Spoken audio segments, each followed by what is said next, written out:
If you're new to prepping, I've got some really valuable tips to make sure you get started off on the right foot. And most of this comes from my personal experience and a number of mistakes that I've already made that I have learned from and want to share that learning with you. So if you're new to the preparedness movement, stick around. I've got some very interesting info for you.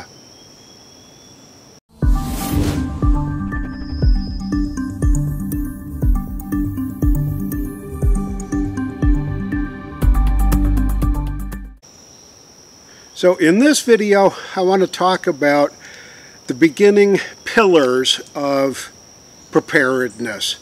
And that first number one pillar is food. And my rule is stock up on the kind of food you and your family eat on a regular basis. So if you don't eat canned salmon, then don't stock up on canned salmon. I personally can't stand the stuff because it smells like cat food to me, but some people really like it. And I guess if properly prepared, red salmon fried patties are pretty good. And I sort of remember having one that was okay when I was a young man, but I wouldn't stock up on it. I'd be stocking up on food that me and my family enjoy on a regular basis. Things that we use on a regular basis. That's what the first pillar is all about. For me, it's pasta, tomatoes, tomato sauce, diced tomatoes in cans, macaroni, any kind of pasta really, ground beef, steak when you can afford it, all pretty good stuff. Vegetables, I don't care how you put them up, whether you get them freeze dried or whether you can them. Vegetables are part of a healthy and nutritious diet. So whether you like them or not, you should probably have a few vegetables in your storage. So at least on a personal basis, take a look at what you're consuming on a regular basis and begin to stockpile your favorite kinds of foods. I think the second pillar, the thing that's really even almost as equally important as beginning to stock up on food and food storage kind of stuff, is to budget and plan. I think we all have a pretty good idea what our income is. What we don't have a pretty good idea is, at least most people don't, of what they're really spending their money on and where that money's going. So think about creating a budget based on your income.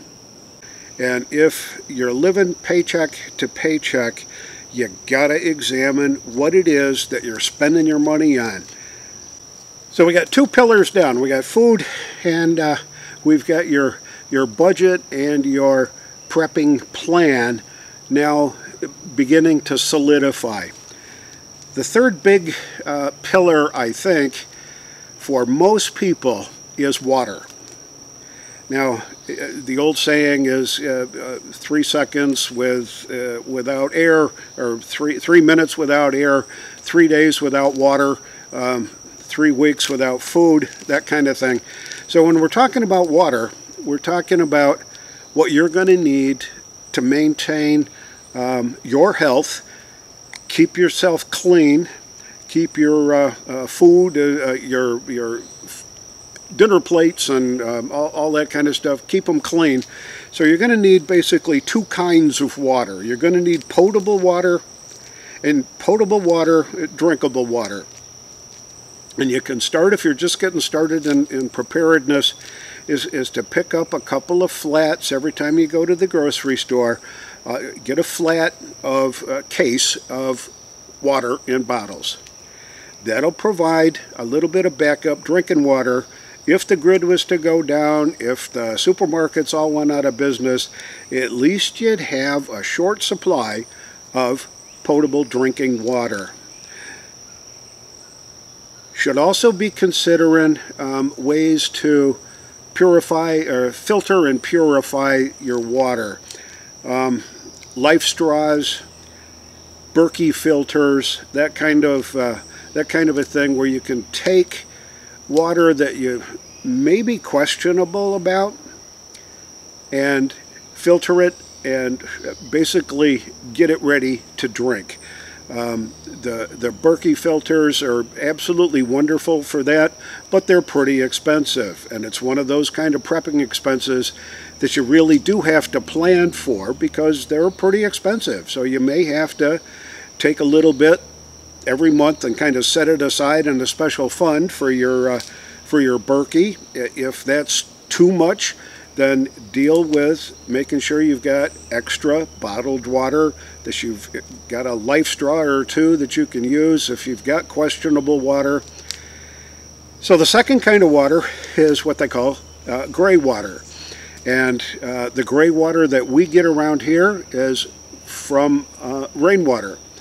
And I've got I've got a 275 gallon water tote that I feed rainwater into, and then from that I use that to fill up 255 gallon rain barrels that I keep for gray water. Now, gray water you can use for water in your garden, water in your lawn, flushing the toilet, actually doing your dishes, maybe taking a shower in, that kind of a thing.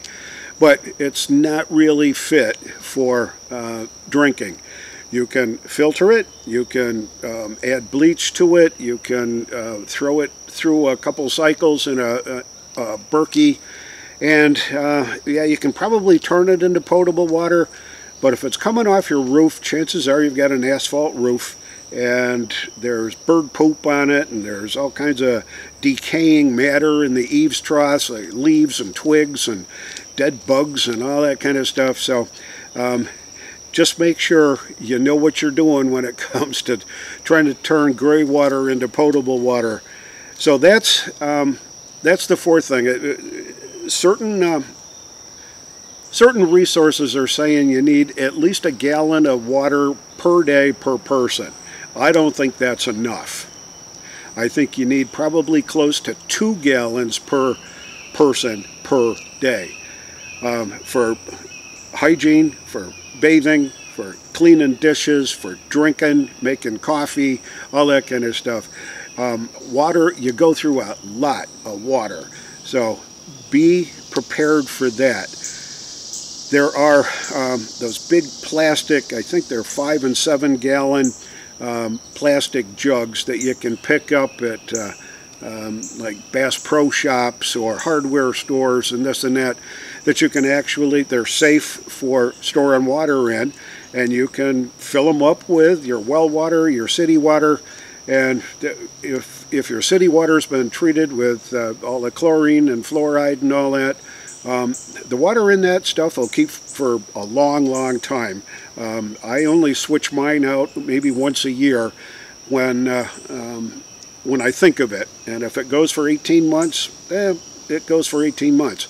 But that's the kind of stuff that I would be using to back up my drinking water, running it through the Berkey filter, making sure I've got enough of that. So if you pick up a couple of extras of those 5 and 7 gallon water jugs, a lot of folks use them for camping. You can find them at Camping World. Great stuff to use and to store for water. In fact, they actually are stackable. So if you get 8 of them, you can stack them in a square, one on each corner, 2 tiers high. Put a small piece of plywood on top of that, and you've got a shelf. Cover it with a drape. Nobody's even going to know what you got. And you can use the top of it to put other preps on until you need that stuff. So pretty good stuff when you're thinking about water, because you're going to need water if and when and when, I guess, is the question, not if. The grid's going to go down. We're going to be in an economic crisis. We're going to be facing issues that we have never faced in this country since possibly Civil War times. So be prepared and think about these kinds of things. So you've got food, you've got a budget and a plan put together on how you're going to do it. You've got your water needs defined, and you're working on that. Is preserve, protect, and defend. Now, I talked about what we did and the mistakes that we made in our storage area in our home, but preserve, protect, and defend. I think I've seen that written on patrol cars in certain cities around the country. We'll see. But preserve, you're going to buy food, a bag of sugar, 5-pound bag of flour, ground beef, frozen foods, that kind of, you're going to need to know how to preserve it properly. So you got to start developing certain skills if you don't know them already, and there is a bunch of folks that love to teach how to do things like pressure canning and water bath canning, vacuum sealing. It's almost a absolute necessity if you want to get into long-term storage for your preps.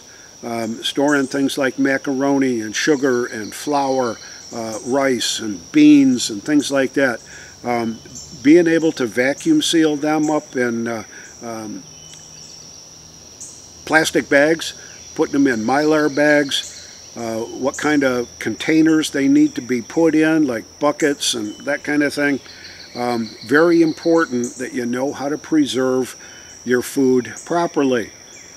You can freeze it. You can freeze dry it if you can afford a freeze dryer. They're pretty expensive today. I'm hoping that someday they'll become more reasonable as time goes by. So that's the preserve part. You've got to know what you need to invest time and money in to make sure that your investment in your food preps maintains its integrity.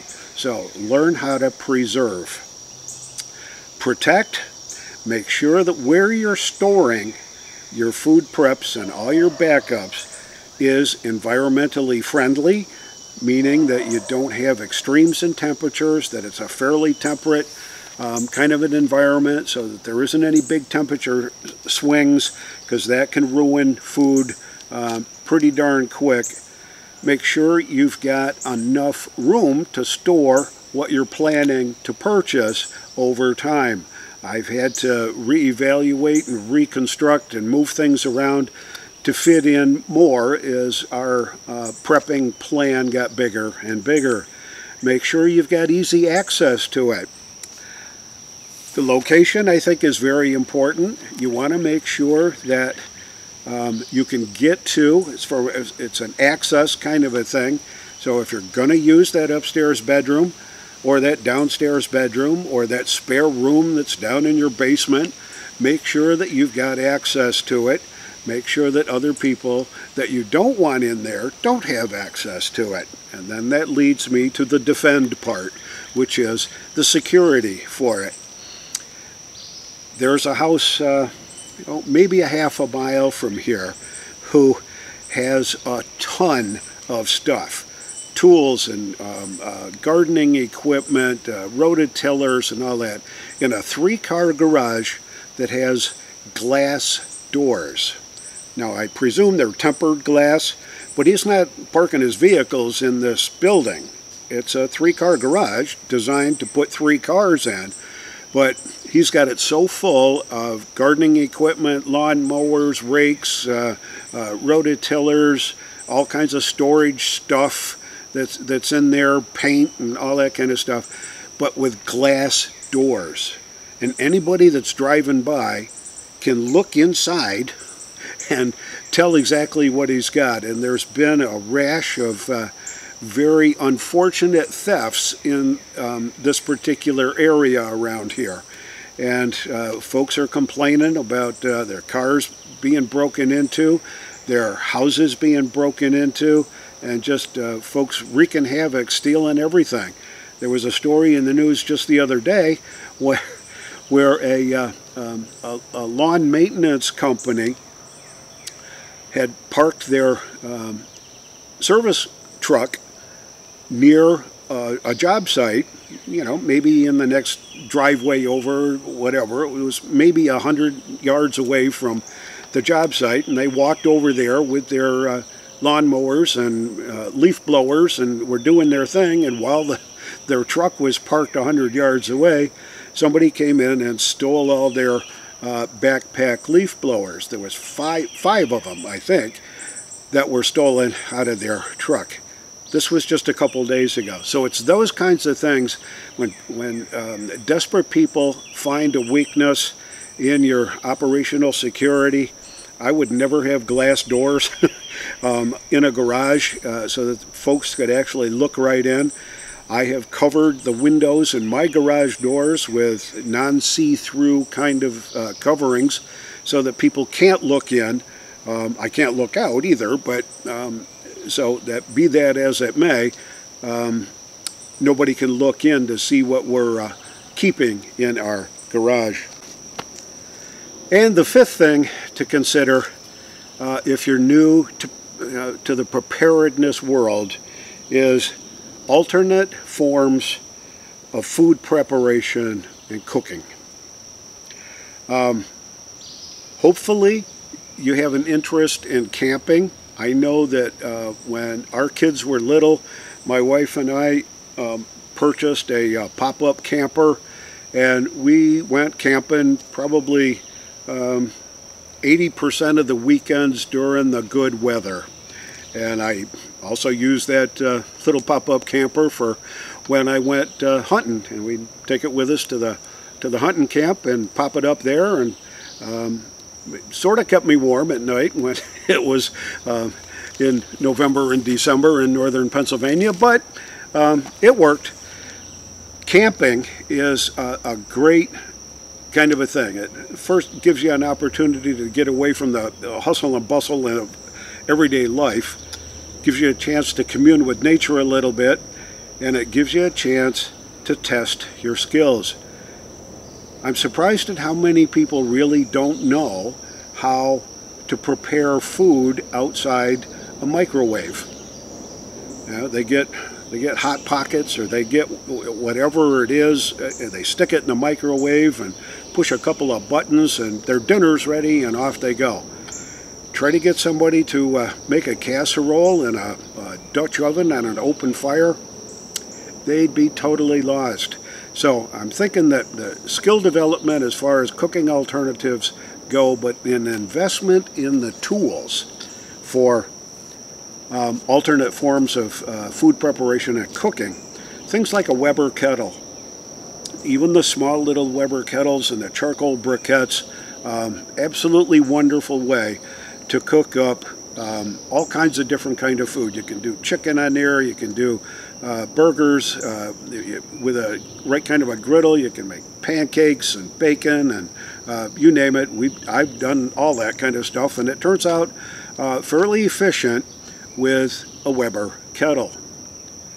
You can, a gas barbecue grill. Who would have thought of that? Yeah, pretty much every house has a gas barbecue grill of some sort. I've seen the little tiny ones that just sit on top of a picnic table with the little propane bottle that goes in it. That's a gas burner. You can do that. The Coleman type stoves work wonderful for that kind of a thing. So even your standard suburban gas grill with the 20-pound tank underneath it and all that, learn how to use them.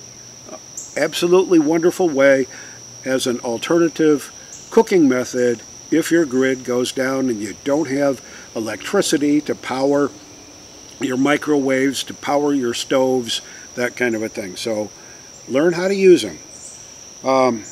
Camp Chef. We picked up, I don't know, probably 6 months ago or so, we picked up a Camp Chef grill with a griddle.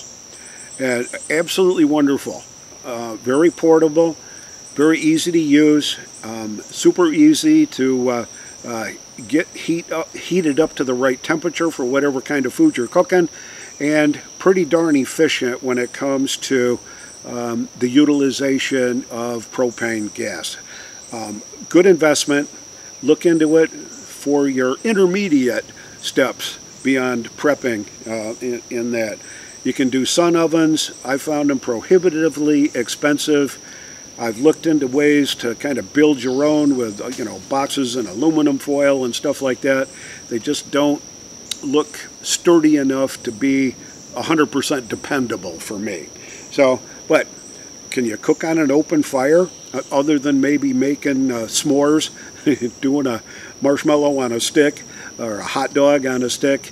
Cooking on an open fire there's an art to that, and there's some tools that you're going to need. So I suggest that you research that.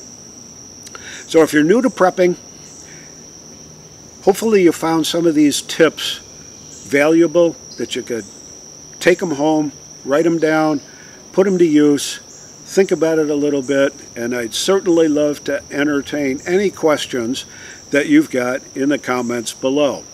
This is the Prepared Suburbanite reminding you to be prepared always, and I'll see you all on the next video.